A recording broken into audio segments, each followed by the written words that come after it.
তো hi guys, আজকে আমার রিয়েলমি GT70 ডেলিভার হলো। আমি এই ইউনিটটা ফ্লিপকার্ট থেকে কিনেছিলাম গত একদিন আগে।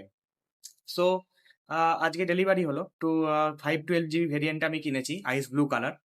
তো ফার্স্ট অফ অল, ডেলিভারি দিতে এলে আমি ফার্স্ট অফ অল চেক করেছিলাম IMI নাম্বার, যে এই ডিভাইসটা প্রি অ্যাক্টিভেট কিনা। তো দেখলাম যে না, প্রি অ্যাক্টিভেট না, ওখানে ডাইরেক্টলি লেখা আছে নট অ্যাক্টিভেটেড। স্টিল নাও আমি আবারও চেক করলাম, ওয়াইফাই কানেক্ট আছে, বাট আমি সিম এখনো এখানে ইনসার্ট করিনি। তো আশা করি সিম ইনসার্ট করার পর ওটা অ্যাক্টিভেট হয়ে যাবে। স্টিল এখনো কিন্তু দেখাচ্ছে নট অ্যাক্টিভেটেড। তো দাঁড়ান, আপনাদেরকে আমি বক্সটা দেখাই। অ্যান্ড এইটা হলো বক্স রিয়েলমি GT70। অ্যান্ড এইটা তো এখন আমি সেট আপ করছি। তো সেট আপ করি, দেন নেক্সট ভিডিওতে আমি এটার আনবক্সিং ভিডিও আপলোড করব। ওকে, তো এখনকার জন্য বাই।